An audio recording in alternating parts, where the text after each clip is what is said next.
హరే కృష్ణ, అందరికీ స్వాగతం. ఈరోజు శ్రీమద్ భాగవతం క్లాస్లోకి మనం ఫస్ట్ క్యాంటో లాస్ట్ చాప్టర్లో ఉన్నాము. ఒక చాప్టర్ అయితే మన ఫస్ట్ క్యాంటో కంప్లీట్ అవుతుంది. ముందుగా మంగళాచరణ చెప్పుకుందాం. నారాయణం నమస్కృత్య నరం చైవ నరోత్తమం దేవీం సరస్వతీం వ్యాసం తతో జయముదీరయేత్. శృణ్వతాం సకతః కృష్ణ పుణ్యశ్రవణకీర్తనః హృదయంతస్థోహ్యభద్రాణి విధునోతి సహస్రతాం. నష్టప్రాయేషు అభద్రేషు నిత్యం భాగవత సేవయా భగవతి ఉత్తమ శ్లోకే భక్తిర్భవతి నైష్టికీ.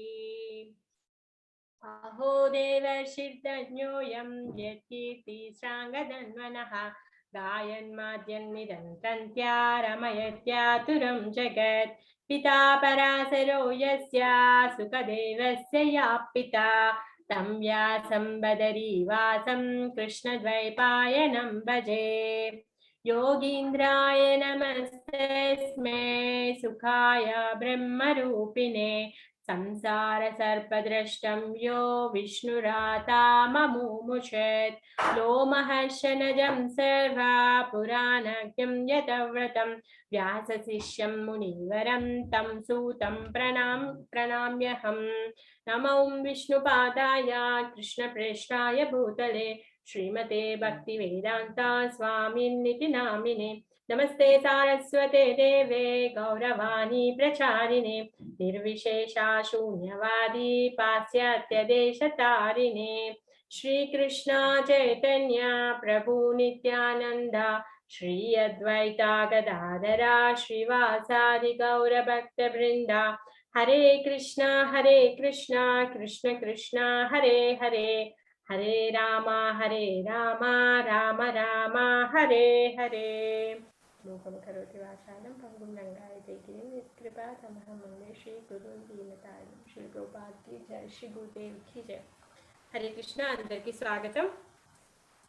లాస్ట్ వీక్ మనము 19వ అధ్యాయాన్ని మొదలు పెట్టుకున్నాము సుఖదేవ గోస్వామి ఆగమనము పరీక్షిత్ మహారాజు శాపం వచ్చింది తను ఇల్లు వదిలేసి వెళ్తాను గంగా తటంలో కూర్చుంటాడు అక్కడికి పరీక్షిత్ మహారాజు వస్తాడు పరీక్షిత్ మహారాజు ఆయన ఎందుకు సరెండర్ అవుతున్నాడు అక్కడ వచ్చిన ఋషులు ఆయనని ఏ విధంగా సంబోధిస్తున్నారు ఇవన్నీ విషయాలు ఈ అధ్యాయంలో మనం చూస్తాము లాస్ట్ వీక్ చర్చించుకున్న దాంట్లో ఎవరికి ఏమైనా గుర్తున్నాయా చెప్పండి కొన్ని పాయింట్స్ ఏమైనా గుర్తుంటే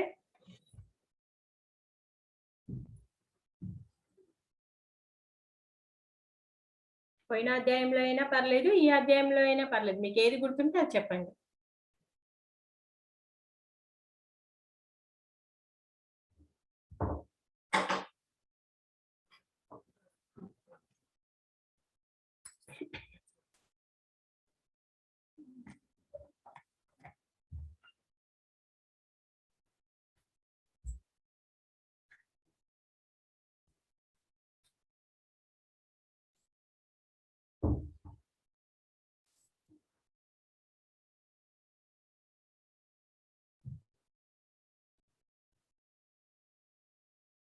పరీక్షిత్ మహారాజు అడవికి వెళ్ళాడు అక్కడికి వెళ్ళాక కృష్ణ ప్లాన్ వల్ల తనకి దాహం వేసింది తట్టుకోలేకపోయాడు శమికముని మెడలో పాము వేశాడు తర్వాత శృంగికేమో కోపం వచ్చింది వాళ్ళ నాన్న పట్ల తన అసభ్యంగా ప్రవర్తించాడు అని కృష్ణుడు అంతర్ధానం అయిపోయాక మాకు రక్షణ లేకుండా పోయింది సో ఇప్పుడు ఇష్టం వచ్చినట్టుగా ప్రవర్తిస్తున్నారు వీళ్ళు నన్ను నేనే రక్షించుకుంటాను అని చెప్పేసి శృంగి ఏం చేశాడు తన దగ్గర ఉన్న ఏదైతే బ్రాహ్మణ శక్తి ఉందో ఆ బ్రాహ్మణ శక్తితో పరీక్షిత్ మహారాజ్కి శాపం పెట్టాడు పరీక్షిత్ మహారాజ్కి శాపం పెట్టాడు కానీ పరీక్షిత్ మహారాజ్ చాలా గొప్ప భక్తుడు పరీక్షిత్ మహారాజు ఏమంటున్నాడంటే పరీక్షిత్ మహారాజు శాపమైనా వరమైనా ఏదైనా నాకు ఒకటే నాకు ఇందులో ఏది తేడా లేదు నేను తల్లి కడుపులో ఉన్నప్పుడు కృష్ణుడు స్వయంగా వచ్చి నన్ను రక్షించాడు అది ఆయన ఇష్టము ఇప్పుడు ఒకవేళ శాప కారణంగా నేను మృత్యువాత పడినా కానీ అది కూడా కృష్ణుడి యొక్క కృపే అని తను స్వీకరిస్తున్నాడు అనమాట ఇప్పుడు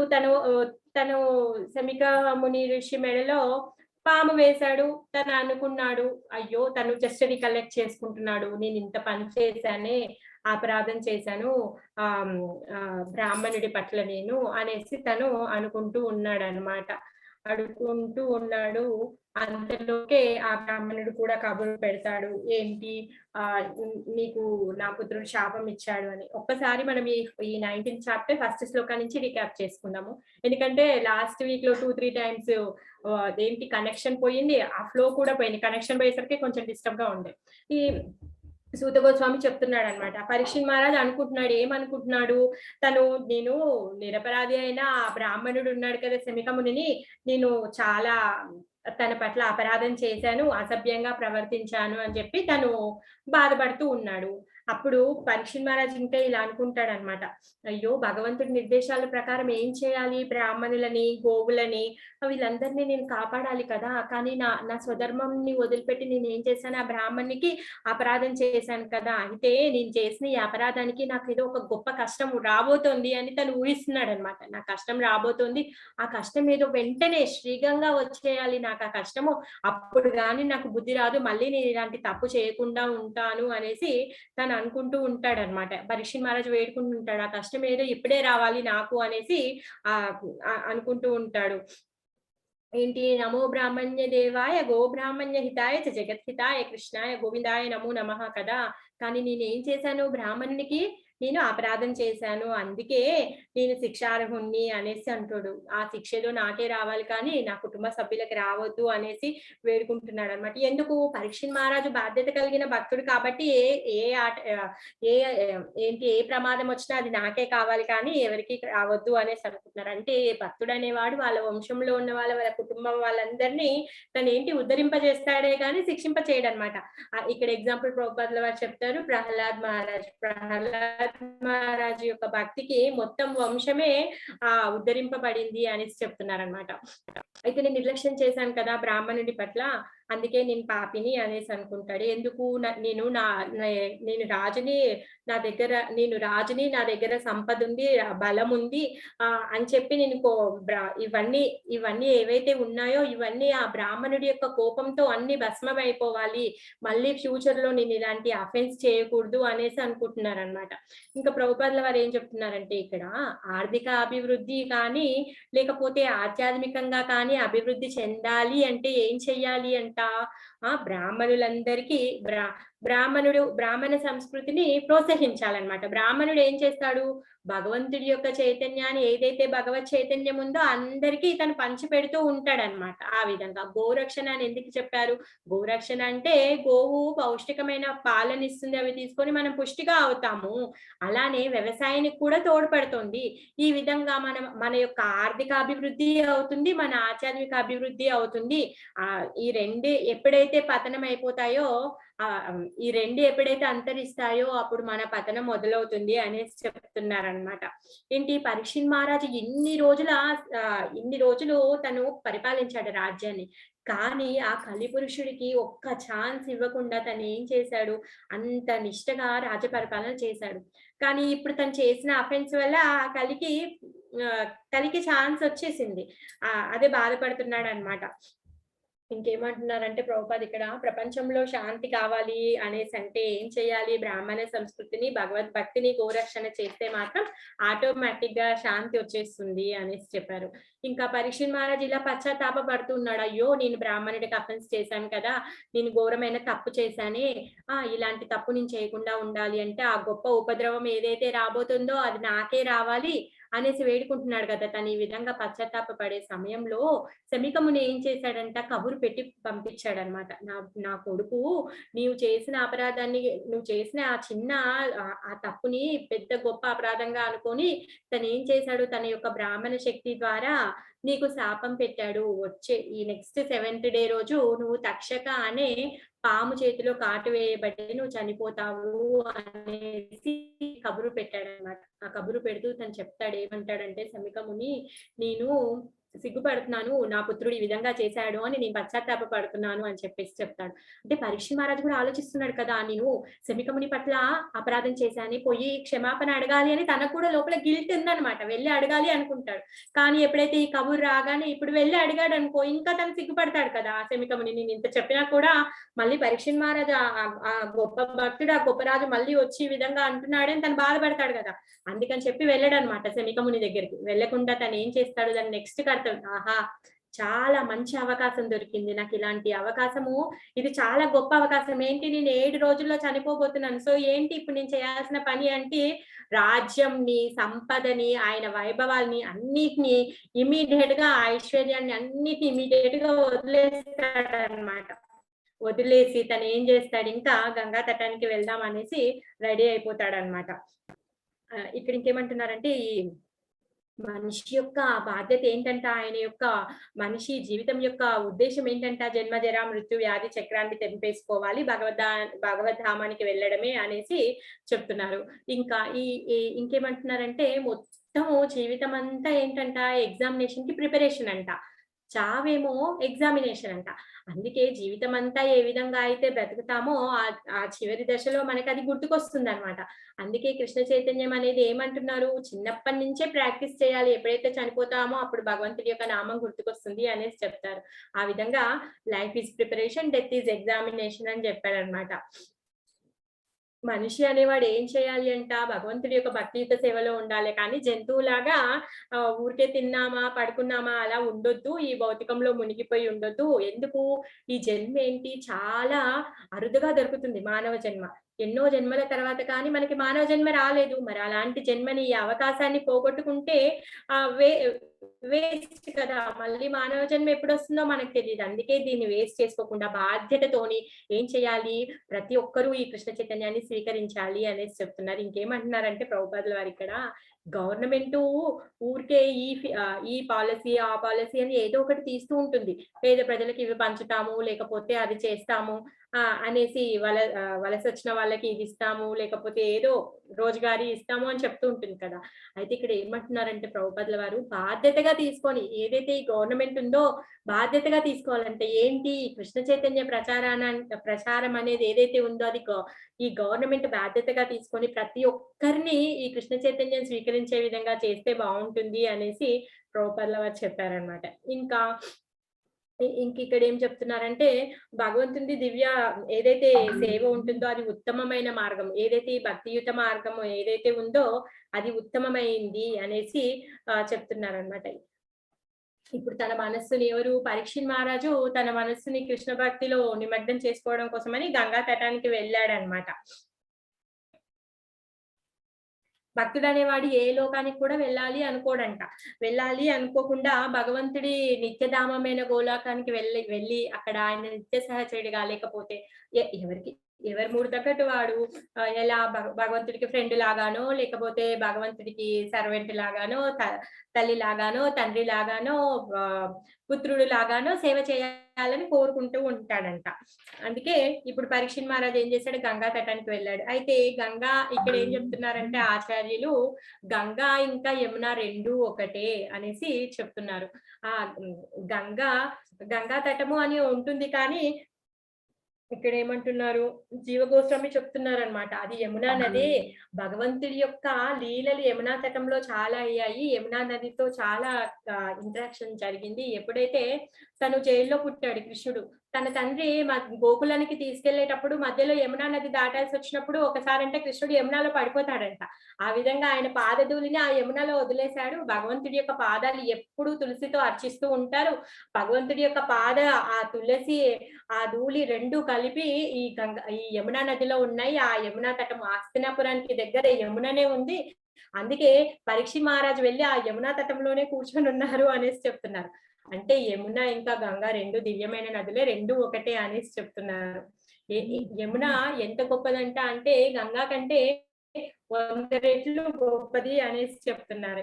ఏ విధంగా అయితే విష్ణు సహస్రనామాలు ఏ విధంగా విష్ణు సహస్రనామాలు ఉన్నాయో ఒక్క రామనామంతో సమానము, ఏ విధంగా అయితే ఒక్క రామనామంతో సమానమో అదే విధంగా ఆ 100 రామనామాలు ఒక్క కృష్ణ నామంతో సమానము. అదే విధంగా ఇక్కడ యమున కూడా అంత ఉత్తమమైంది అనేసి చెప్తున్నారు. ఇంకా 7th శ్లోకాలో పాండవులు యశస్సుకు తగ్గట్టుగా, అంటే పాండవులు ఎంత గొప్పవాళ్ళు, కృష్ణుడి యొక్క మనస్సును తెలుసుకొని కృష్ణుడు ఏదైతే చెప్పాడో అది ఫాలో అయ్యారు వాళ్ళు. అంటే ఆ వంశంలో పుట్టిన వాడు తిను, ఆ వంశానికి తగ్గ యశస్సు కలవాడు తిను. ఇప్పుడు ఏం చేస్తున్నాడు, ఆ ముక్తునిచ్చే ముకుందుడికి పాదపద్మాల ఆశ్రయాన్ని తీసుకుంటున్నాడు. తను వెళ్ళి ఆ గంగా తటంలో కూర్చొని ఉన్నాడు అనేసి చెప్తున్నారనమాట. ఒకవేళ ఇప్పుడు భక్తుడు ఎప్పుడైనా ఇప్పుడు ఎవరైనా బై మిస్టేక్ ఏదైనా అఫెన్స్ అయిందనుకోండి, భక్తుడు ఎప్పుడైతే ఈ విధంగా భగవంతుడు శరణాగతి పొందుతాడో అవన్నీ నల్లిఫై అయిపోతాయి. అన్నిటి నుంచి భగవంతుడు రక్షిస్తూ ఉంటాడు అనేసి ఇక్కడ చెప్తున్నారు. ఇప్పుడు మనము ఎయిత్ శ్లోకం నుంచి స్టార్ట్ చేసుకోవాలి. ఎయిత్ శ్లోకం నుంచి పరీక్షిత్ మహారాజు తనని తను ఏ విధంగా సమర్పించుకుంటున్నారో ఆ విషయాలు 8-24 శ్లోకాల వరకి ఉందన్నమాట. ఇప్పటి వరకు మనం ఫస్ట్ టు 7 శ్లోకాస్ లో ఏవేవి ఉన్నాయో అవన్నీ రీక్యాప్ చేసుకున్నాము.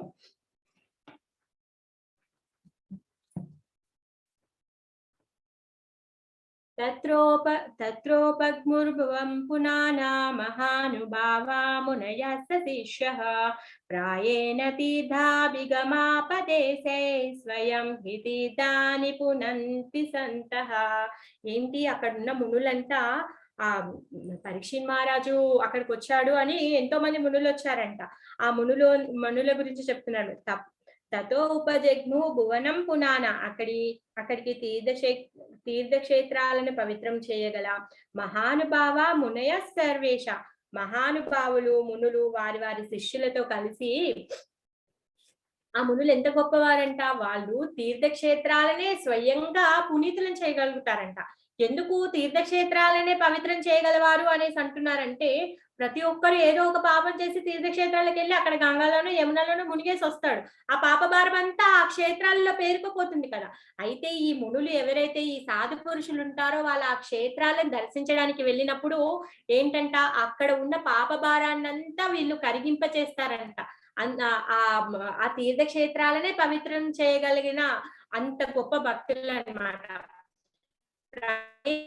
అభిగమ పదేహే, వారందరూ తీర్థస్థానానికి వెళ్ళాలి అనే వంకతో స్వయం హి తీర్థాన్ని పునంతినంత, ఏంటి వాళ్ళు వంక చెప్తున్నారు, ఏమంటున్నారు, ఆ గంగా తటం ఆ తీర్థస్థానానికి మేము వెళ్తున్నామని వంక చెప్తున్నారు. కానీ వాళ్ళు ఏంటి, స్వయంగా తీర్థక్షేత్రంనే పవిత్రం చేయగలిగిన వారు అక్కడికి వచ్చారు. అక్కడికి వచ్చిన ఋషులందరూ అంత పవిత్రత కలిగిన వారు అనేసి చెప్తున్నారనమాట. వంక మాత్రమే ఎలా చెప్పారు, వాళ్ళ శిష్యులందరితో కలిసి తీర్థయాత్రకు వెళ్తున్నట్టుగా అక్కడికి వచ్చారంట. ఆ సమయంన శిష్య సమేతంగా మహానుభావులైన మునులు మరియు తమ సన్నిధి చేతనే తీర్థక్షేత్రమును సైతము పవిత్రము నర్చగల సాధువులు తీర్థయాత్ర నెపమున అటకు అరుదించిరి. పరీక్షిత్ మహారాజు ఎక్కడైతే కూర్చున్నాడో గంగా తటము, ఆ గంగా తటానికి వీళ్ళందరూ వచ్చారనమాట. ఏంటి వాళ్ళందరూ దూరదృష్టి ద్వారా ఏంటి, సుఖదేవ గోస్వామి భగవద్ధామాన్ని చేరుకుంటున్నారని వాళ్ళు తెలుసుకున్నారనమాట. అందుకే ఆ దివ్యమైన ఏదైతే భగవద్ధామానికి తను చేరుతున్నాడో అది చూసి ఆ లాభాన్ని మేము పొందాలి, ఆ భక్తులు ఏదైతే అక్కడ చెప్తారో అది మేము కూడా వినాలి, దాని వల్ల వచ్చే లాభం మేము కూడా పొందాలి అని చెప్పేసి వాళ్ళు ఏంటి, వాళ్ళ ఫ్యూచర్ ని తెలుసుకొని వాళ్ళు వచ్చారనమాట. అలా అక్కడికి ఎవరెవరు వచ్చారో ఇక్కడ లిస్ట్ ఇచ్చారు. అత్రి సర్వాశిష్టశ్చ వనః సర్వదా అరిష్టనేమిర్భగో భృగురంగిరాశ్చ పరాశరోగాది సుతోధరామాం ఉద్యత్య ఇంద్ర ప్రమోదేత్మబాహో వేదార్తి దేవల అరిష్టశేనో భరద్వాజో గౌతమ పిప్పలాద మైత్రేయార్య కవశ కుంభయోని ద్వైపాయనో భగవన్నారదశ్చ. ఎంతమంది వచ్చారో చెప్తున్నారు అక్కడికి.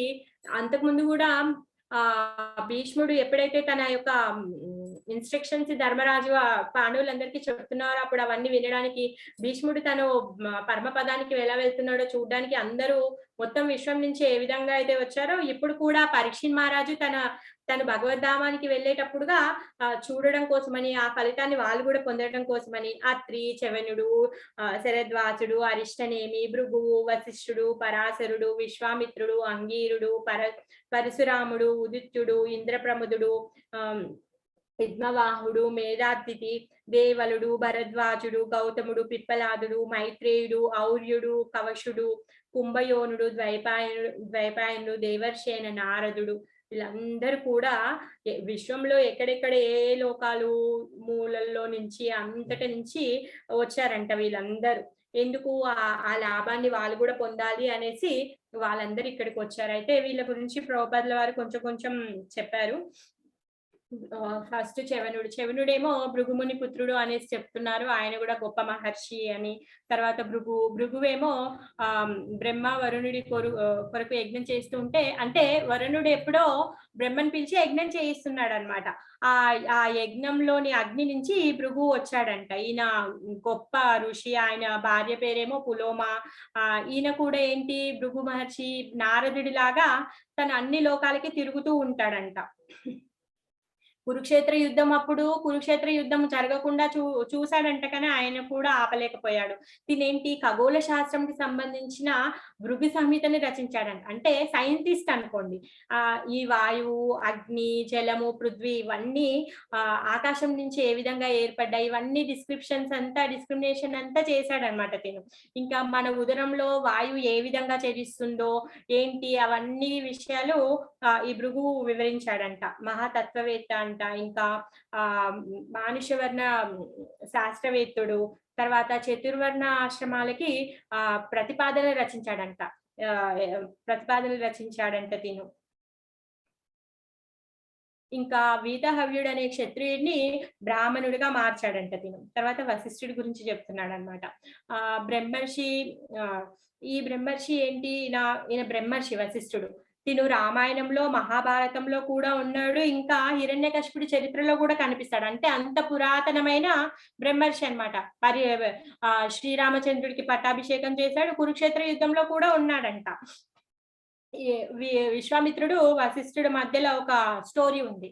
ఏంటి, విశ్వామిత్రుడు ఒకసారి వశిష్ఠుడి యొక్క ఆశ్రమానికి వస్తాడు. ఆశ్రమానికి వస్తే వశిష్ఠుడు ఏం చేస్తాడు, సరే రాజు కదా, రాజు వచ్చినప్పుడు రాజుకి తగ్గట్టుగా సపర్యలు చేయాలి కదా. ఇప్పుడు భక్తుడు వస్తే సాత్వికమైన ఫుడ్ పెడితే సంతోషపడతాడు. రాజు వస్తే ఎలా పెట్టాలి, రాజసికమైన ఫుడ్ పెట్టాలి. ఆ విధంగా రాజు వస్తే ఏ విధమైన సపర్యలు చేయాలో ఆ విధంగా రాజుకి తగ్గట్టుగా ఈయనేంటి, ఆ గెస్ట్ గా వచ్చిన విశ్వామిత్రుడిని రిసీవ్ చేసుకొని ఆయనకు తగ్గట్టుగా ఏర్పాట్లు చేశాడనమాట. మంచిగా తిని వెళ్ళొచ్చు కదా, హాయిగా తిని, అమ్మ నువ్వు బాగా చేసావు థ్యాంక్స్ అని చెప్పి వెళ్ళొచ్చు కదా. అలా వెళ్ళకుండా విశ్వామిత్రుడు ఏం చేశాడు, నువ్వు సాధువు కదా, ఋషివి కదా, మరి నీ దగ్గర ఇంత సంపద ఎక్కడి నుంచి వచ్చింది, నువ్వు ఇవన్నీ ఏ విధంగా అరేంజ్ చేయగలుగుతున్నావు అని అడిగాడంట. అడిగితే విశ్వామిత్రుడు బ్రాహ్మణుడు, స్వతహాగా తన ధర్మాత్ముడు, తనేమి దాచుకోలేడు కదా, చెప్పాడు నా దగ్గర కామధేను అనే ఆవు ఉంది, ఆ ఆవు యొక్క పుణ్యం. ఆవు దేనికి ఉందంట, నిత్య అగ్నిహోత్రాలు చేసుకోవడం కోసం వాళ్ళకి కావలసిన సమిదలు, నెయ్యి అవన్నీ సమకూరుస్తూ ఉంటుందంట. అయితే అందుకోసంగానే ఈ ఆవు నా దగ్గర ఉంది. ఆ ఆవు యొక్క కృప వల్లనే నేను మీ అందరికీ బాగా రిసీవ్ చేసుకున్నాను, మీ అందరికీ బాగా మంచిగా మర్యాద చేయగలిగాను అనేసి వశిష్ఠుడు చెప్తాడు. వశిష్ఠుడు చెప్పిన తర్వాత విశ్వామిత్రుడు ఏమంటాడు, అయితే నాకు ఆ ఆవు కావాలి అని అడుగుతాడనమాట. రాజు కదా, ఆయన రాజ్యంలోనే ఏదైనా తను అడగొచ్చు, తప్పులేదు. అడిగితే వశిష్ఠుడు అంటాడు, లేదు నేను ఇవ్వలేను, ఇది నా రోజు నిత్య అగ్నిహోత్రం చేసుకోవడానికి నాకు కావాలి కాబట్టి నేను ఇవ్వలేను అని చెప్తాడు.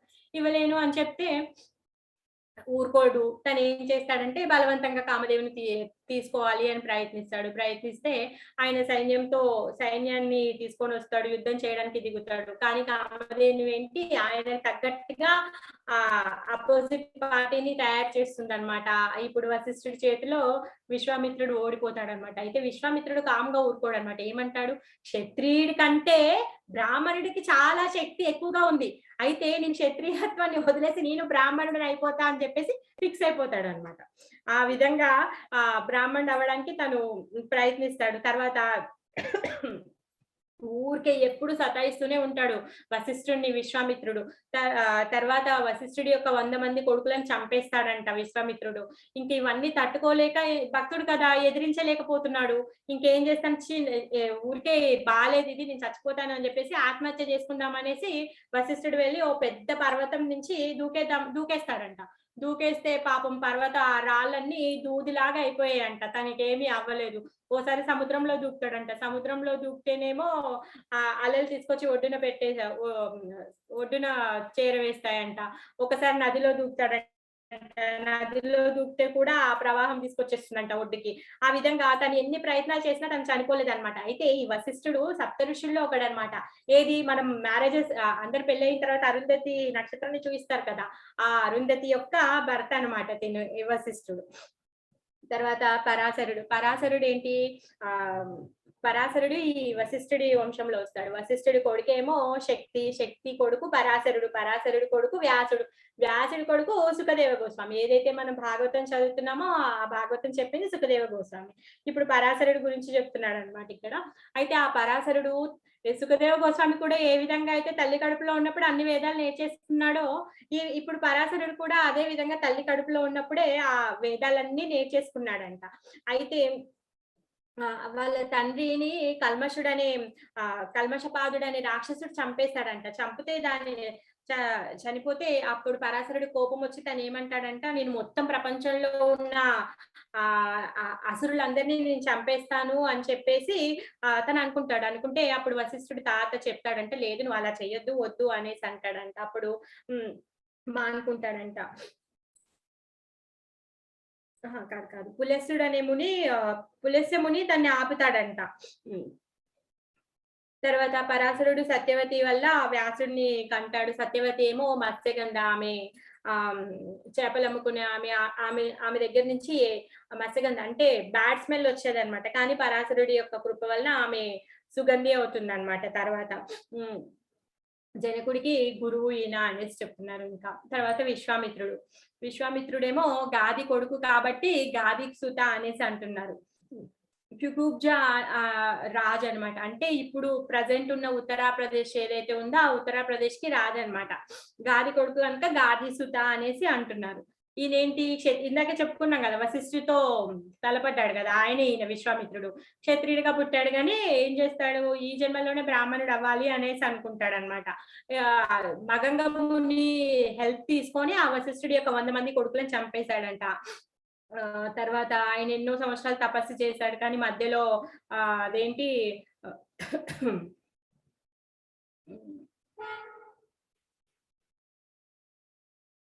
ఇంద్రియాలను అదుపులో పెట్టుకోలేక తనేంటి శకుంతలని కంటాడనమాట. నో క్లియరా? హరికృష్ణ వాయిస్ వినిపించట్లేదా? నాట్ క్లియర్ అంటున్నారు. హరికృష్ణ వినిపిస్తోందా ఇప్పుడు? నాకైతే సిగ్నల్ బాగానే కనిపిస్తుంది. వినవట్లేదు మాతాజీ. ఇప్పుడు ఓకే కదా? మా దగ్గరనే ఉందేమో మాతాజీ. మరి ఇప్పుడు ఓకే కదా? ఇప్పుడు వినిపిస్తుంది కదా? హరికృష్ణ మాతాజీ మాకందరికి బాగానే వినిపిస్తుంది. ఓకే మాతాజీ. ఇప్పుడు ఓకే మాతాజీ. బ్రేక్ ఏం కావట్లేదమ్మా, మంచిగా వస్తుంది. ఓకే.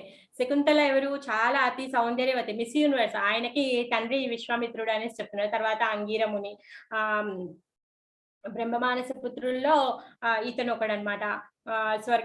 స్వర్గంలో ఉన్న దేవతలందరికీ తిను పురోహితుడైన బృహస్పతికి తండ్రి. ఎవరైతే ఆ బృహస్పతి ఉన్నాడో ఆయన తండ్రి అనమాట అంగీరుడు. ఈయన బ్రహ్మదేవుడి యొక్క వీర్యం వల్ల జన్మించాడంట. ఉదత్యుడు, సంవర్తనుడు అంగీరిని కొడుకులంట. అయితే గంగా నది అలకానంద ప్రాంతంలో ఇప్పటికీ తన హరినామం చేస్తూ ఉంటాడనమాట. అంటే అమరుడు అనమాట తిన అంగీరుడు అనేవాడు. ఇతను ఏదైతే ఋషి ఉన్నాడో ఇప్పటికి కూడా ప్రజెంట్ అల్కానంద దగ్గర కూర్చొని తను జపం చేస్తూ ఉన్నాడంట. తర్వాత పరశురాముడు, జమదగ్ని రేణుక తనయుడు పరశురాముడు, దేవాది దేవుడి శక్తి ఆవేశ అవతారం. తిను దశావతారాల్లో ఒక అవతారం పరశురాముడు అనమాట. ఈయన ఏంటి, ఎవరైతే ఈ భూమికి భారంగా పెరిగిపోయిన క్షత్రియులు ఉన్నారో ఆ క్షత్రియులని 21 సార్లు భూమి మొత్తంలో 21 సార్లు వీళ్ళందరినీ సంహరించి వాళ్ళ యొక్క రక్తంతో వాళ్ళ పితృలకి తర్పణం చేస్తాడు. తిను మహేంద్ర పర్వతంలో తపస్సు చేస్తూ ఉండేవాడు. అయితే ఎప్పుడైతే ఈ మొత్తము క్షత్రియ రహితంగా చేసిన తర్వాత ఈ భూమిని అంతా కశ్యపుడికి దానంగా ఇచ్చాడంట. తిను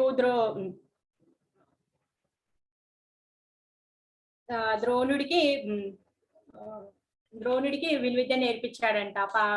ధర్మరాజు పట్టాభిషేకం అప్పుడు ఉన్నాడంట. శ్రీరాముడికి శ్రీకృష్ణుని తేను చూశాడు.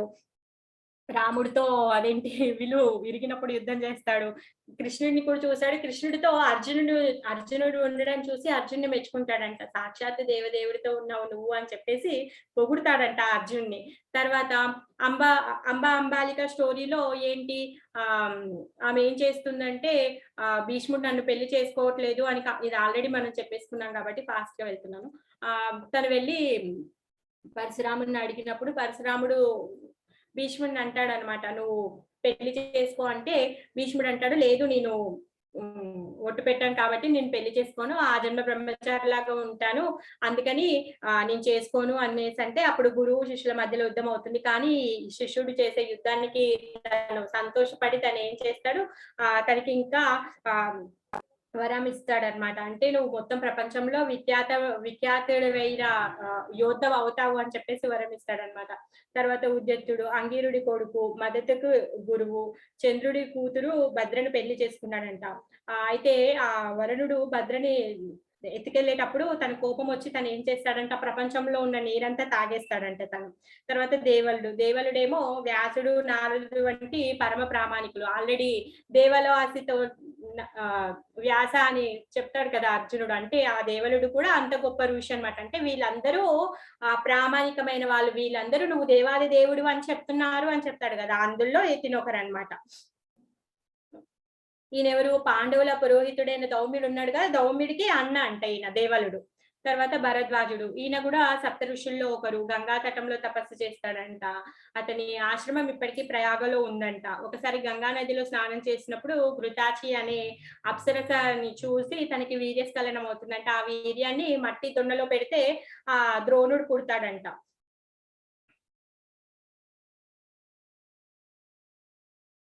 తర్వాత గౌతముడు సప్త ఋషుల్లో ఒకడు. ఈ గౌతమ ముని యొక్క భార్య అహల్య కదా. రామావతారంలో అహల్యని తను పాషాణం నుంచి మళ్ళీ మారుస్తాడు. ఇంద్రుడు మోసం చేసింది ఆ గౌతమ ఋషి తినే అనేసి చెప్తున్నారు. ఈ కృపాచార్యుడి తాతే గౌతమ ముని అనేసి చెప్తుంది. తర్వాత మైత్రేయుడు ఇంకా విదురుడి యొక్క సంవాదాలు మనం భాగవతంలో ముందు వెళ్తుంటే నెక్స్ట్ క్యాంటోస్ లో వీళ్ళిద్దరిది మనము చూస్తాము. విదురుడికి ఆధ్యాత్మిక గురువు ఇతను అనేసి చెప్తున్నారు అనమాట. మైత్రేయముని ఇంకా వ్యాసులు ఇద్దరు కలిసి ఆధ్యాత్మిక చర్చలు చేసుకునేవారు అనేసి చెప్తున్నారు.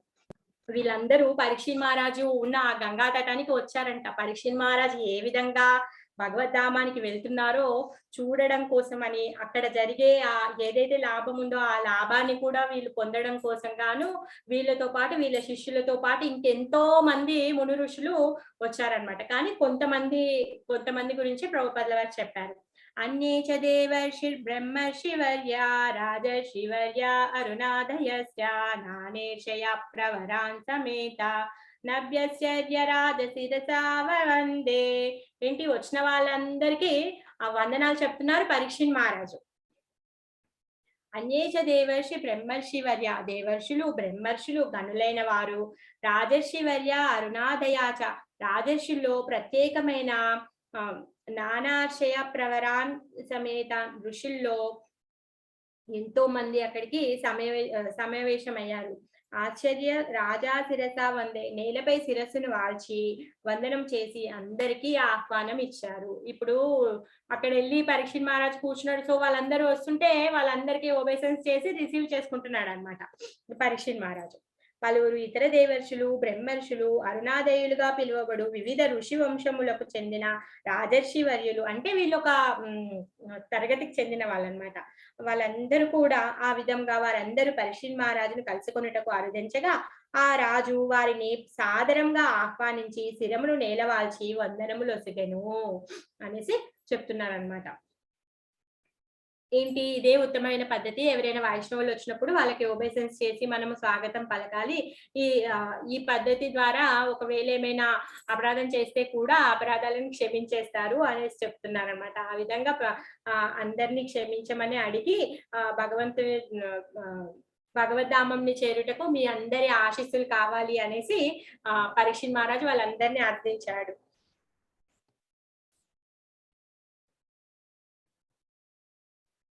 सुकोपविष्टेष्वतसेषु भूया कृत प्रणमा सकीर्षितं यत् विज्ञापयामास विविक्तचेता उपस्थितो ग्रे विगृहीति पाणिः. ఇప్పుడు అందరూ వచ్చారు, వాళ్ళందరినీ రిసీవ్ చేసుకున్నాడు, ఓపెసన్స్ చేశాడు. వాళ్ళందరూ అక్కడ కూర్చున్న తర్వాత తను ఏ డిసిషన్ తీసుకున్నాడో ఇప్పుడు చెప్తున్నాడు అనమాట.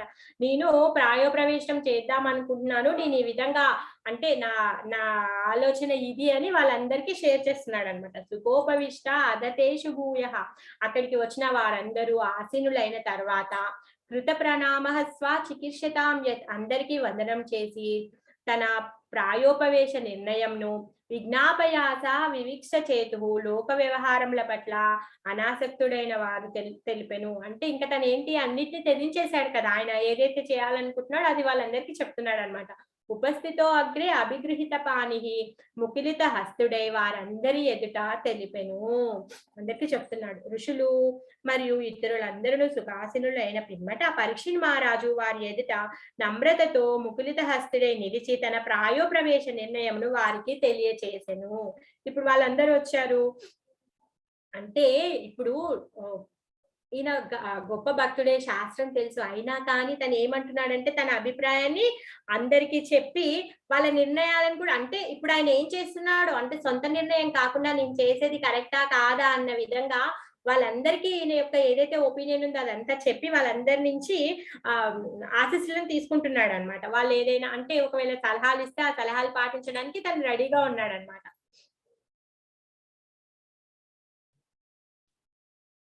రాజోవాచ అహో వయం ధన్యతమా నృపాణాం మహత్తమానుగ్రహాని ఆశీలః రాజ్ఞాం కులం బ్రాహ్మణ పాద శౌచాత్ దూరాన్ విసృష్టం బత గర్హ్య కర్మ.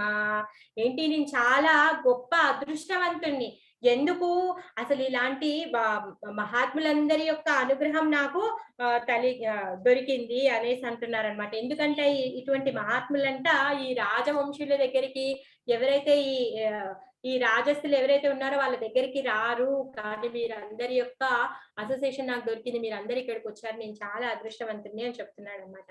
అహో వయం ధన్యతమాం నృపాణం, నేను రాజులందరిలో ధన్యతమైన వాడిని. అంటే ఎంతమంది రాజులు ఉన్నారో అందరిలో నేను చాలా ధన్యుణ్ణి, నేను అదృష్టవంతుణ్ణి. మహత్తమాయానుగ్రహాన్ని ఆశీల, మహాత్ముల యొక్క అనుగ్రహ ప్రాతుడని, ఎందుకు మీ అందరి యొక్క అనుగ్రహం నాకు దొరికింది. రాజ్ఞాం కులం బ్రాహ్మణ పాద శౌచాత్, రాజుల కులము బ్రాహ్మణులకు మాలిన్యంతో సమానం. వాళ్ళు ఎలా చూస్తారంట, బ్రాహ్మణులు ఈ రాజులందరినీ ఎలా చూస్తారు అంటే మాలిన్యం అంటే షిట్ లాగా చూస్తారనమాట, పెండలాగా చూస్తారనమాట. పెండని ఏ విధంగా అయితే తీసి పడేస్తారో ఆ విధంగా చూస్తారనమాట. దూరాద్ విసృష్టం బత గర్హ్య కర్మ, దూరంగా విడవదగింది. ఏ విధంగా అయితే మలినాలని బయట వదిలిపెడతామో ఆ విధంగా ఈ బ్రాహ్మణులందరూ రాజులని ఆ విధంగా వదిలేస్తారంట. భాగ్యశాలి అయిన రాజు పలికెను, మహాత్ముల అనుగ్రహ పాత్రులకు సమస్త రాజుల్లో మేము నిత్యముగా ధన్యతములము. సాధారణంగా మీ వంటి వారు రాజకులమును మాలిన్యం వలె త్యజింపదగిన దానిగాను మరియు దూరంగా విడవదగినదిగాను భావిస్తారు. ఎందుకు వీళ్ళెప్పుడు ఎలా ఉంటారు అంటే డబ్బులో ఉంటారు, రాచరికమైన ఆ మర్యాదల్లో ఎప్పుడు డబ్బులో, లేకపోతే ఏమంటారు రాజు అన్నవాడు ఆ పాలిటిక్స్ లో ఎప్పుడు మునిగిపోయి ఉంటాడు కదా. అందుకోగానే ఈ బ్రాహ్మణులు ఏం చేస్తారంటే వీళ్ళని ఎవరిని యాక్సెప్ట్ చేయరు అనమాట. రాజుల దగ్గరికి వాళ్ళు రారు. ఏ విధంగా అయితే మాలిన్యం ఉంటుందో అది ఇంటికి దూరంగా వదిలేసి వస్తాం. అంటే సింపుల్ గా చెప్పాలంటే ఇప్పుడంటే కంబైన్డ్ ఏమంటారు ఇంట్లో బాత్రూమ్ ఉంది, కానీ అప్పటి రోజుల్లో బాత్రూమ్ ఉండేది కాదు కదా. మనము వెళ్ళాలి అంటే బయట వెళ్ళి వదిలేసి వచ్చేవాళ్ళం. ఆ విధంగా ఇప్పుడంటే కామన్ గా ఇంట్లో స్నానం చేసే బాత్రూమ్స్ అవన్నీ ఉన్నాయి, కానీ అప్పుడు లేవు కదా. ఆ విధంగా ఈ బ్రాహ్మణులు అనేవాళ్ళు ఈ రాజులందరినీ ఆ విధంగా వదిలేసే వాళ్ళు అనేసి చెప్తున్నారు అనమాట.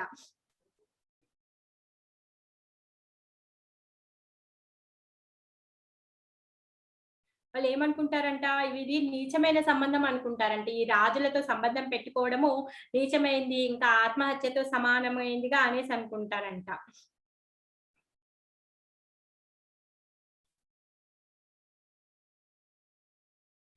ఈ సాధువులకి ఏంటి, ఈ భౌతిక ప్రపంచం అంతా చూడడానికి నిజంగానే కనిపిస్తుంది, కానీ ఇది ఓన్లీ మిథ్య అనేసి వాళ్ళకి తెలుసు కనుక వాళ్ళు ఈ రాజరికపు వైభోగాలకి వీటన్నిటితో వీళ్ళు మోహ పొందకుండా అందుకే వీళ్ళకి ఎప్పుడు దూరంగా ఉంటారు అనేసి చెప్తున్నారనమాట.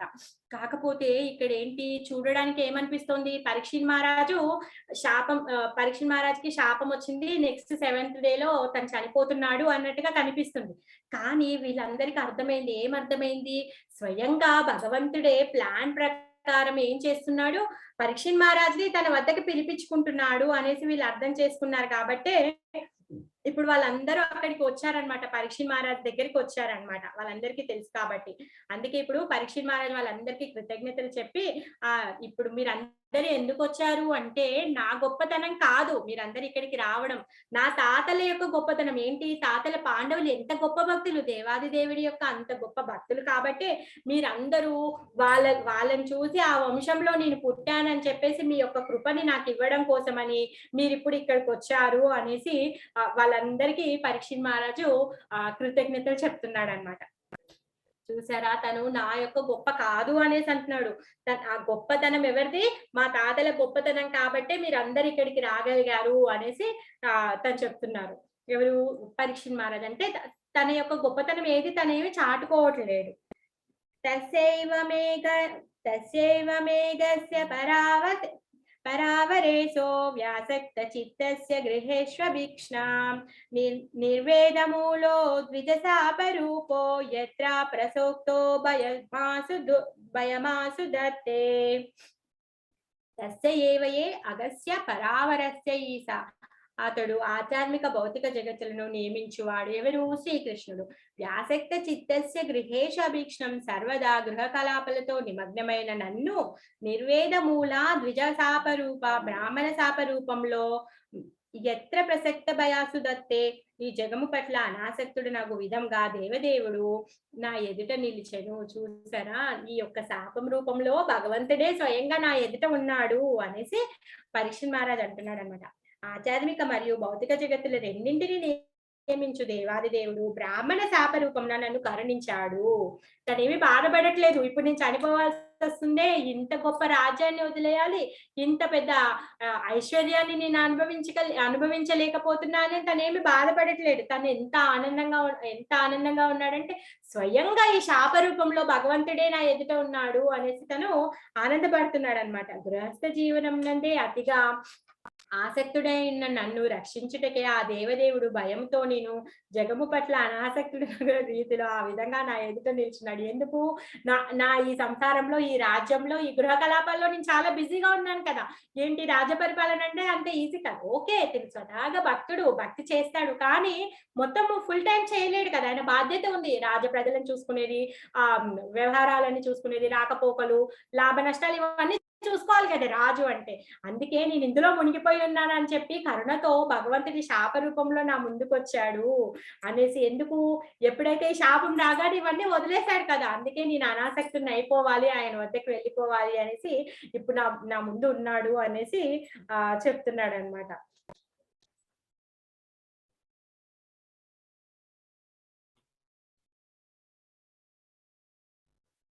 ఇక్కడ ఏమంటున్నారంటే ప్రభుపాదు తను పుట్టుకతో భక్తుడే, అయినా ఆయన ఆధ్యాత్మిక శిక్షణ పొందాడు, భక్తిలో డివోషన్ సర్వీస్ ఏంటి, తను కోచింగ్కి వెళ్ళాడు, అన్ని తెలుసు తనకి, ఏ విధంగా చేయాలి ఏ సంగతి అన్ని తెలుసు. కానీ గృహస్థ జీవనం అనేది చాలా బలమైంది కదా, దాంట్లో కూరుకొని పోయి ఉంటారు కాబట్టి అందుకే స్వయంగా భగవంతుడే ప్లాన్ చేసి దాంట్లో నుంచి పరీక్షిత్ మహారాజుని బయటికి తీసుకురావాలనుకున్నాడు అనమాట.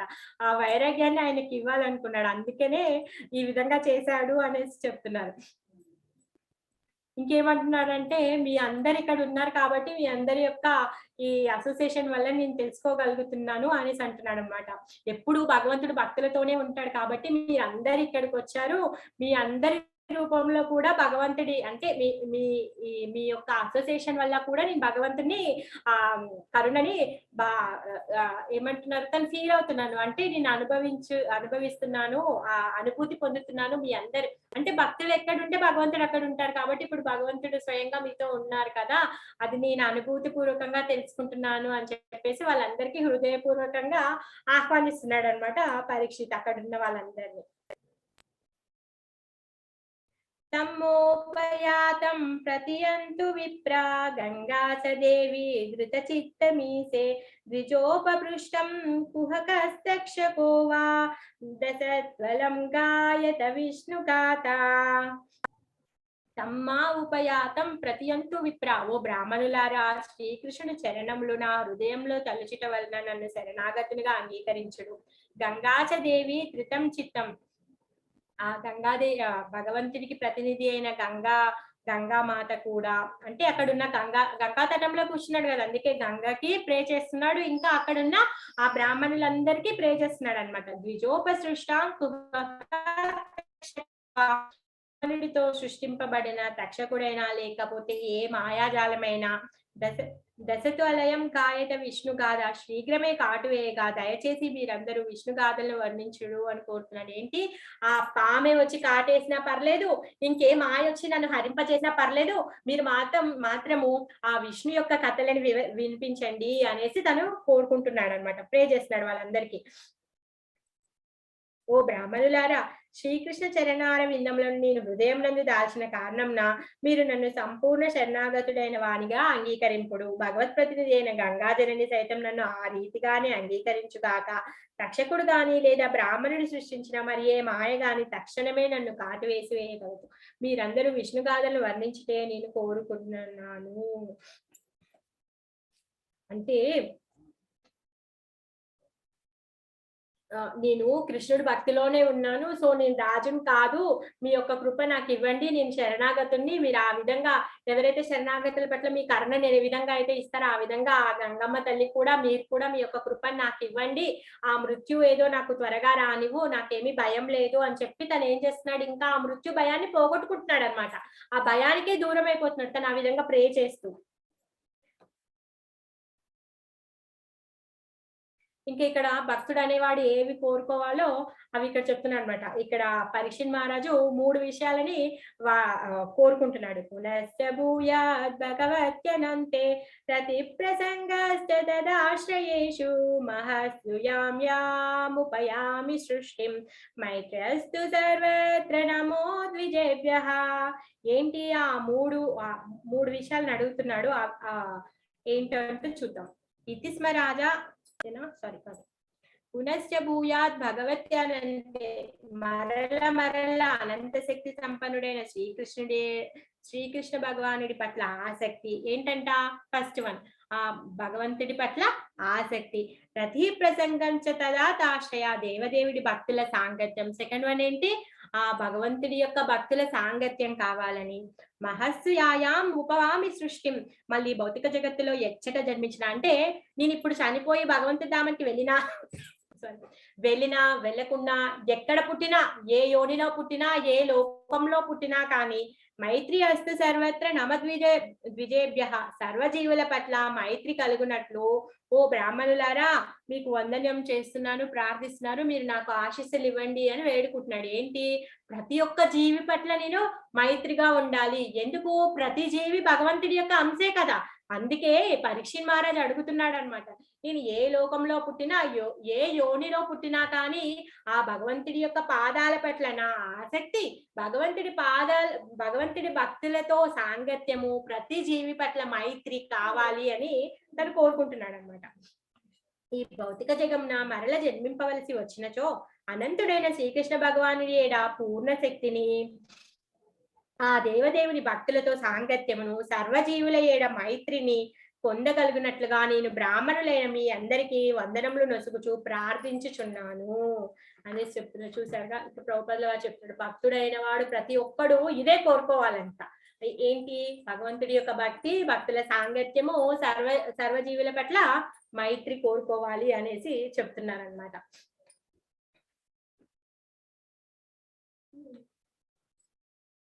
భక్తుడు అనేవాడు ఏ విధంగా ఉంటాడంట, తనకి ఎంతో మంది శత్రువులు ఉంటారు కానీ భక్తుడు అనేవాడు ఎవరిని శత్రువుగా చూడడంట.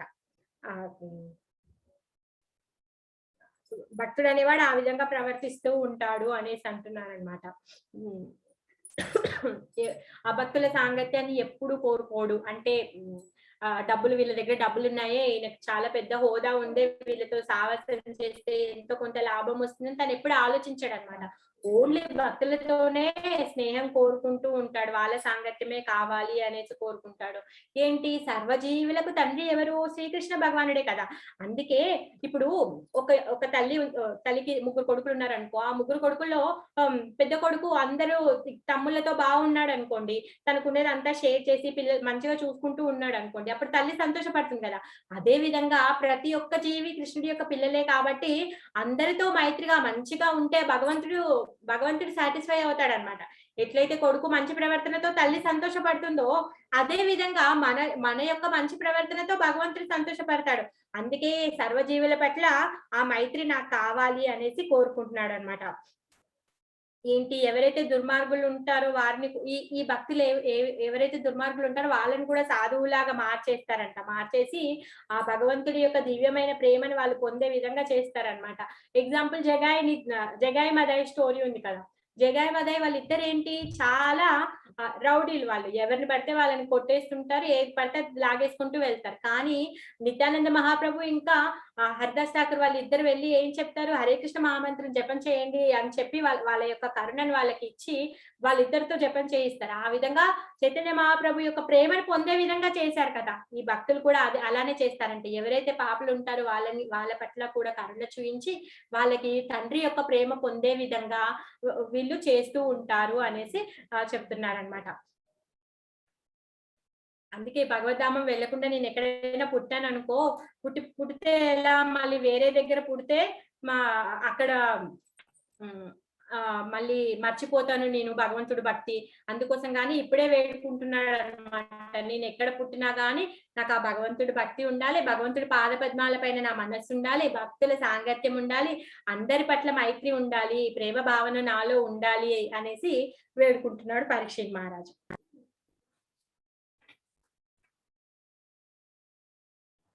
ఇది స్మరాజా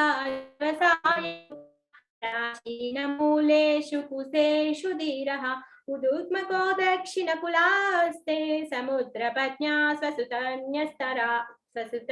స్వసుతన్యస్తరా భార్యః తన్యస్తభారః.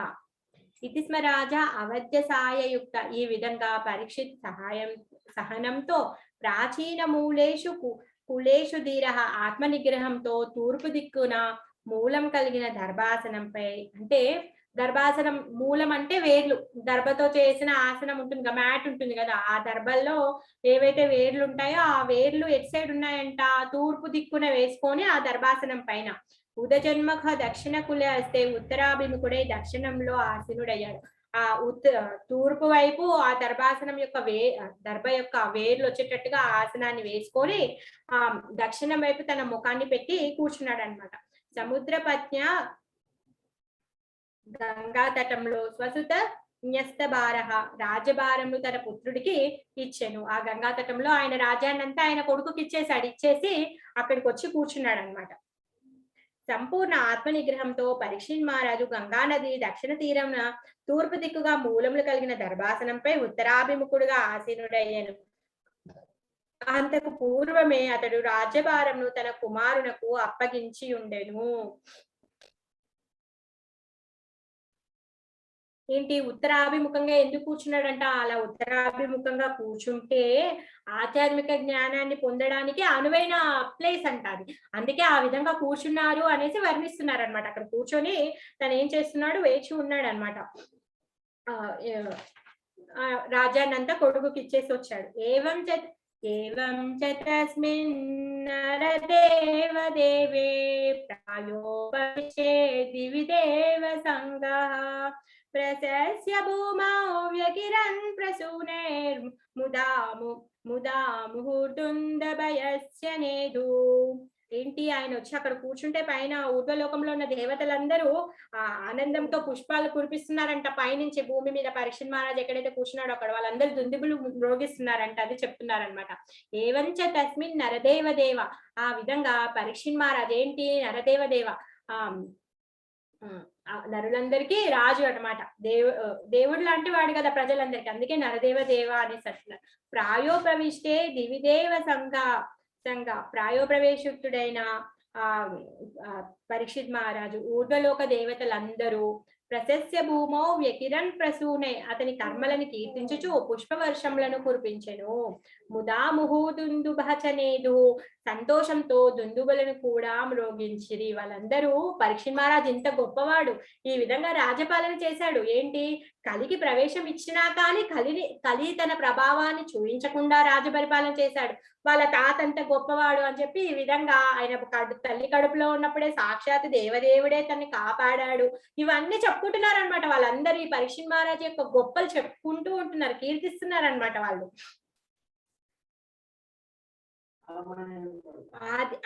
ఆ విధంగా పరీక్షిత్ మహారాజు ప్రాయోపవిష్టుడయ్యను. ఉర్ధలోకపు దేవతలందరూ అతని కర్మలను కీర్తించి ఆనందంతో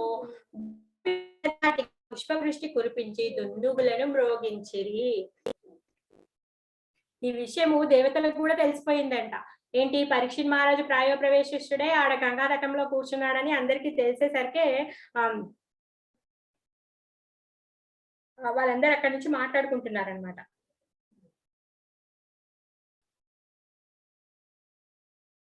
అయితే ఇక్కడ దేవతల గురించి కూడా చెప్తున్నారు. ఏమంటున్నారంటే దేవతలు ఇక్కడ భూమి కంటే పైన చాలా విలాసవంతమైన వాతావరణం ఉంటుంది వాళ్ళకి. కానీ వాళ్ళు ఏంటంట, వాళ్ళ ఇష్టానుసారంగా వాళ్ళు నడుచుకోరంట. ఓన్లీ భగవంతుడి యొక్క నియమానుసారంగానే వాళ్ళు నడుచుకుంటారు అనేసి చెప్తున్నారనమాట.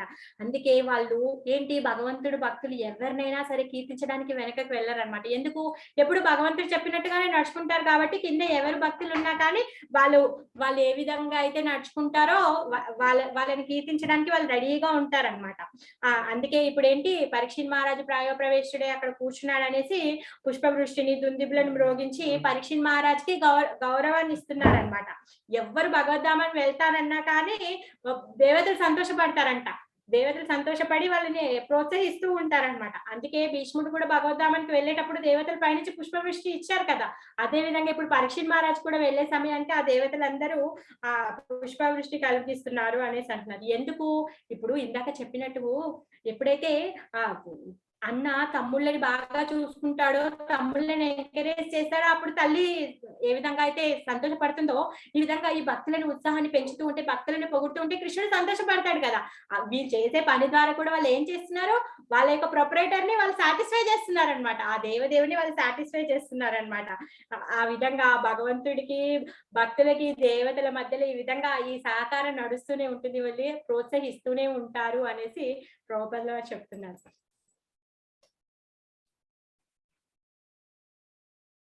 మహర్షయో వై సముపాగతాయో ప్రశస్య సాద్విత్యనుమోదమా ఊచూః ప్రజానుగ్రహశీల సారా యదుత్తమ శ్లోక గుణాభిరూపం.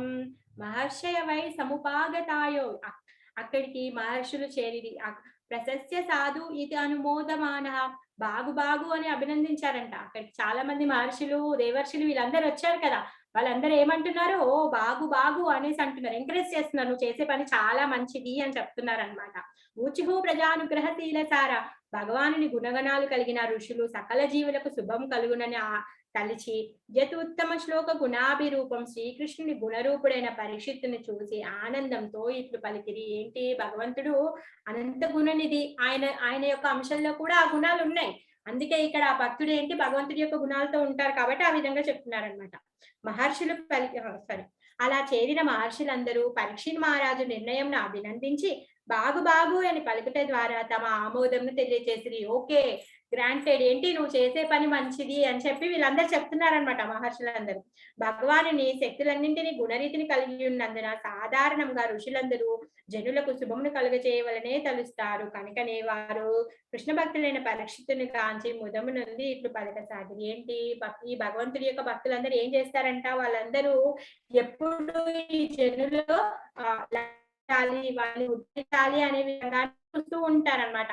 అందుకే వాళ్ళ శక్తి అనుసారం వాళ్ళు దీవెనలు ఇస్తూ ఉంటారనమాట. వాళ్ళు దీవెనలు ఇస్తూ ఉంటారు అనేసి చెప్తున్నారు అనమాట. భక్తియుత సేవలో ఉండడం అంటే ఆయనని మెచ్చుకోవడం వల్ల దేవతలు చూపించే సహకారము, ఈ ఋషులు ఇచ్చే దీవెనలు, ఇవన్నీ కూడా ఏంటి, ఆ దేవదేవుడిని ప్రసన్న చేస్తూ ఉన్నాయి. ఈ విధంగా చూడడానికేమో బ్రాహ్మణుడి శాపం లాగే కనిపిస్తోంది, కానీ దీని ద్వారా ఏంటి, పరీక్షిత్ పరమ లాభాన్ని పొందుపోతున్నాడు అనేసి వాళ్ళు చెప్తున్నారనమాట. ఈ మహర్షులు ఏమంటున్నారో రేపు చూసుకుందాము. ఆల్రెడీ 12:40 అయిపోయింది. వాళ్ళు చెప్తారనమాట, నువ్వు నీ యొక్క వంశం చాలా గొప్పది. ఆ గొప్ప వంశంలో నువ్వు పుట్టావు. ఏంటి ఇంతమంది రాజుల యొక్క రాజుల యొక్క కిరీటాలతో సింహాసనం అలంకరించబడింది. అటువంటి సింహాసనాన్ని కూడా నువ్వు త్యజించావు. అదేం పెద్ద ఆశ్చర్యం ఏం కాదు.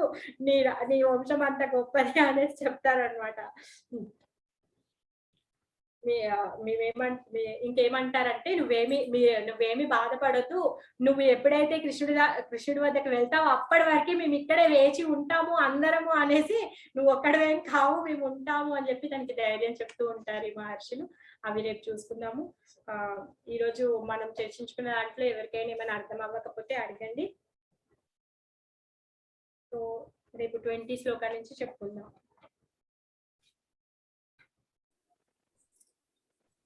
హరే కృష్ణ మాతాజీ. హరే కృష్ణ మాతాజీ.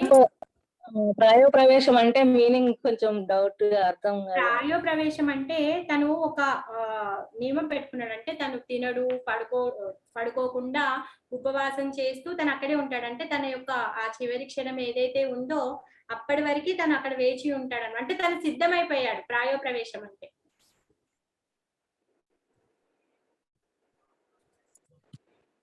తను చనిపోవడానికి సిద్ధంగా ఉన్నాను అనేసి నియమం పెట్టుకున్నాను. ప్రాయో ప్రవేశానికి సిద్ధంగా ఉన్నాను అని చెప్తున్నాడు అనమాట. ప్రాయో ప్రవేశం అంటే అదే ఎగ్జాక్ట్లీ మీనింగ్, అంటే సింపుల్ మీనింగ్. చనిపోవడానికి సిద్ధంగా ఉన్నాను. ఆయన శాపం అదే కదా. ఇప్పుడు నువ్వు 7 రోజుల్లో చనిపోతావు అనేసి శాపం వచ్చింది. దానికి తగ్గట్టుగా తను ప్రాయో ప్రవేశుడు అయ్యాడు అనమాట. సిద్ధమయ్యాడు తను భగవద్ధామానికి వెళ్ళడానికి. ఓకే మాతాజీ.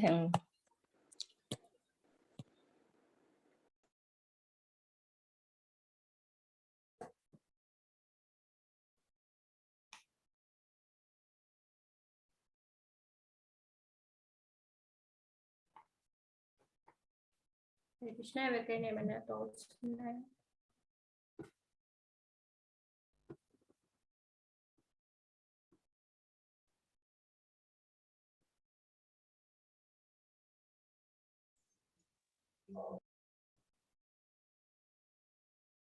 చెప్పండి, ఇంకెవరికేమైనా డౌట్స్ ఉన్నాయా?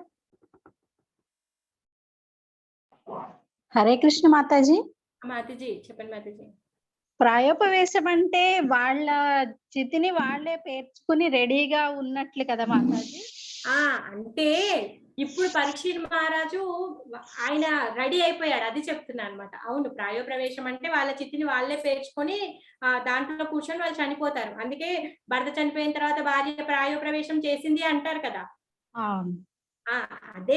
అదే వస్తుంది. కాకపోతే పరీక్షిత్ మహారాజు ప్రాయో ప్రవేశం అయ్యాడు అంటే తను చనిపోవడానికి రెడీ అయ్యాడు అని అర్థం అని చెప్పాను. అలా అంటే ఇప్పుడు 7 రోజుల్లో చనిపోబోతున్నాడు అనేసి శాపం ఉంది కదా.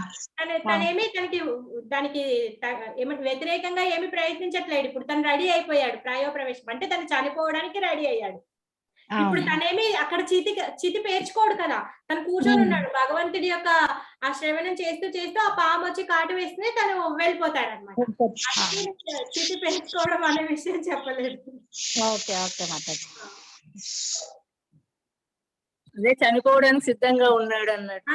ప్రాయో ప్రవేశంకి మీనింగ్ ఏంటంటే చనిపోవడానికి సిద్ధంగా ఉండడం అన్నమాట. ఓకే మాతాజీ. మామూలుగా మనము పాత స్టోరీస్ ఏమన్నా చదివినప్పుడు చూస్తాం కదా, భర్త చనిపోగానే భార్య కూడా ప్రాయో ప్రవేశం చేసింది అని. అంటే ఆమె చిత్తి పెట్టుకొని ఆమె వెళ్ళిపోతుంది అనమాట. అట్లా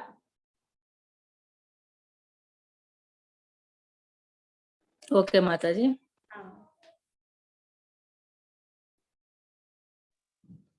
ఇప్పుడు ఎన్ని చాప్టర్స్ అయిపోయాయి మాతాజీ? 18 చాప్టర్స్ అయిపోయాయి మాతాజీ. ఇప్పుడు మనం 19th చాప్టర్ లో ఉన్నాము. సో రేపు 20 శ్లోకా నుంచి చెప్పుకుంటాం రేపు. ఓకే మాతాజీ.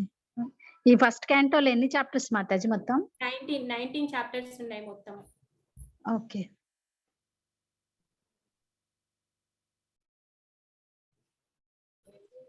ఈ 19 హరే కృష్ణ మాతాజీ. పరీక్షిత్ మహారాజు మాతాజీ దండవత్ ప్రణామం మాతాజీ. దండవత్ ప్రణామం మాతాజీ. మాజీ మీరు నోట్స్ ఆపేశారు మధ్యలోనే. అవును. నాకు అస్సలు టైం సరిపోవట్లేదు.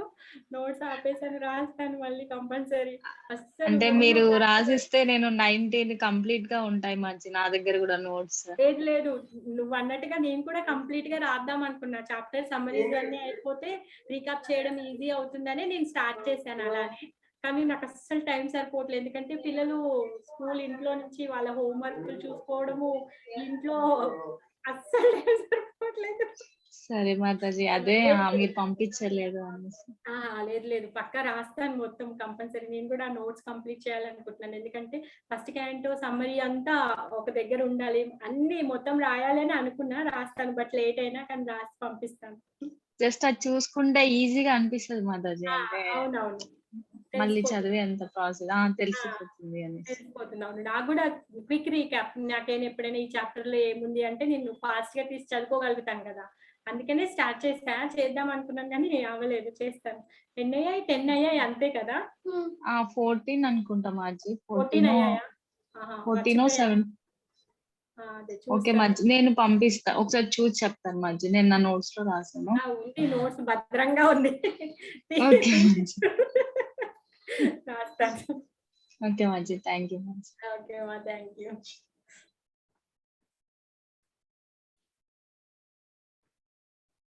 ఇంతసేపు ఓపికగా విన్నందుకు అందరికీ ధన్యవాదాలు. స్వస్తి వచనం చెప్తుందామా? వయం తూ నావితృప్యామా ఉత్తమ శ్లోక విక్రమే యశృణ్వతాం రసజ్ఞానం స్వాదు స్వాదు పదే పదే బ్రహ్మన్ కృష్ణ కథా పుణ్యా మాధ్విర్లోకమలాపః కోన తృప్యేత శృణ్వనః శ్రుతజ్ఞో నిత్యనూతనాః తవ గదామృతం తప్త జీవనం కవిభిరీడితం కల్మషాపహం శ్రవణమంగళం శ్రీమదాతతం వివిగృణంతి యే భూరిదా జనా. ఓం తత్సత్. శ్రీకృష్ణార్పణమస్తు. హరే కృష్ణ. అందరికీ ధన్యవాదాలు ఇంతసేపు ఓపికగా విన్నందుకు. మళ్ళీ రేపు 11:30 కలుసుకుందాము.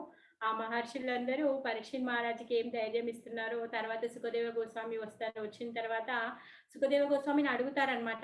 ఏంటి ఇప్పుడు మనిషి యొక్క ధర్మం ఏంటి, అది కూడా చనిపోబోయే మనిషి యొక్క ధర్మం ఏంటి అని అడుగుతాడు. అయితే ఏం చేయాలి తను అని అడుగుతాడు అనమాట. ఆ 2 ప్రశ్నలే వీళ్ళను అడుగుతాడు ఈ మహర్షులని. తర్వాత సుఖదేవ గోస్వామి వచ్చాక అడుగుతారు. ఆ 2 ప్రశ్నలకి సమాధానమే మొత్తం మన శ్రీమద్ భాగవతం అంతా చెప్పబడింది అనమాట. ఈ సెకండ్ క్యాంటో నుంచి క్యాంటో వరకు అదే చెప్పబడింది. సో అవన్నీ విషయాలు మనం రేపు చూసుకుందాం. ధన్యవాదాలు. హరే కృష్ణ. హరే కృష్ణ మాతాజీ. కృష్ణ మాతాజీ. హరే కృష్ణ.